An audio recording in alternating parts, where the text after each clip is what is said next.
মাছ মাংস বন্ধ করবে, আর তৃণমূল তো প্রায় ভাত কাপড়ের জোগাড় বন্ধ করে দিচ্ছে। অপরদিকে শুভেন্দু অধিকারী আজকে বলেছেন যে সিপিএম সাহায্য করছে মমতা বন্দ্যোপাধ্যায় সরকারকে, নাহলে গোটা ক্যাবিনেটটাই জেলে চলে যেত। আপনাদের দিকে আঙুল তুলে। আচ্ছা, দিল্লিতে সরকার কাদের আছে?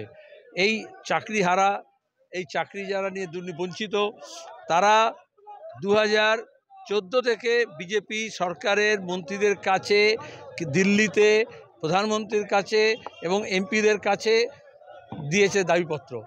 যখন তৃণমূলের নেতা ছিল শুভেন্দু, তখন চাকরি খেয়েছে, চাকরির জন্য টাকা খেয়েছে, আর এখন চাকরি খাচ্ছে। কিন্তু আদতে তৃণমূল কংগ্রেসের এই অপদার্থতার জন্য কেন্দ্র সরকার কোনো পদক্ষেপ নেয়নি। কোর্টকে কেন আনতে হয়েছে? শিক্ষা তো যৌথ দায়িত্বে, তাহলে সংবিধান অনুযায়ী কেন্দ্র এবং রাজ্য সরকার উভয়ের দায়িত্ব। তাহলে এই চাকরি নিয়ে যা দুর্নীতি হলো, যা বেরোচ্ছে, এতে যতটা তৃণমূল দোষী ততটা শুভেন্দু দোষী।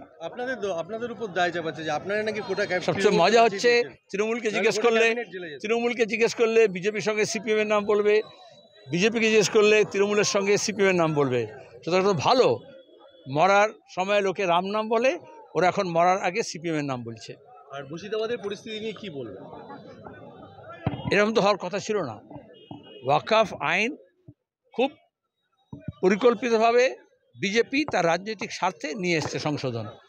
গোটা দেশে তার বিরোধিতা করছে, আমরাও করছি, সংসদের মধ্যে সংসদের বাইরে। কিন্তু গোটা দেশে যখন বিরোধিতা হচ্ছে, দাঙ্গাটা মুর্শিদাবাদে কেন হলো? তাহলে এই তৃণমূল তৈরি হয়েছিল শুভেন্দুর হাত ধরে। আজকে যারা তৃণমূলে আছে তারা অনেকেই শুভেন্দুর লোক। আমি তো মুর্শিদাবাদের নির্বাচন লড়েছি, আমি তো জানি। সুতরাং এখন দাঙ্গা করাচ্ছে কারা, এটা পরিষ্কার হয়ে গেছে। বিজেপি তৃণমূলকে দোষারোপ করছে, তৃণমূল বিজেপিকে দোষারোপ করছে।